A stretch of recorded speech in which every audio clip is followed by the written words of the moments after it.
దేశవ్యాప్తంగా బంగ్లాదేశీ చొరబాటుదారులు అక్రమంగా ఈ దేశంలో ఎలాంటి పత్రాలు లేకుండా చొరబడి ఇక్కడ అన్ని రకాల పత్రాలని పొంది ఇక్కడ ఉన్నటువంటి రాజకీయ నాయకులు అవినీతి అధికారుల సహాయంతో అన్ని పత్రాలు పొందేటటువంటి వాళ్ళ మీద బీజేపీ ప్రభుత్వ యాక్షన్ కొనసాగుతోంది.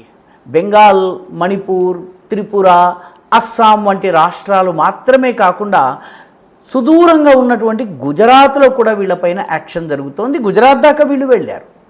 గుజరాత్లోని ప్రధాన పట్టణమైనటువంటి అహ్మదాబాద్లో మే 2వ తారీఖు అర్ధరాత్రి కొన్ని హైడౌట్స్, బంగ్లాదేశీలు ఎక్కువగా నివసిస్తారని భావిస్తున్నటువంటి ఏరియాలో ఒక 291 మంది అనుమానితుల్ని అరెస్ట్ చేశారు. వీళ్లలో 131 మంది ఎలాంటి పత్రాలని చూపించలేకపోయారు. మిగిలిన వాళ్ళు ఏవో కొన్ని పత్రాలని చూపిస్తున్నారు, కానీ అవన్నీ నకిలీవని తేలింది.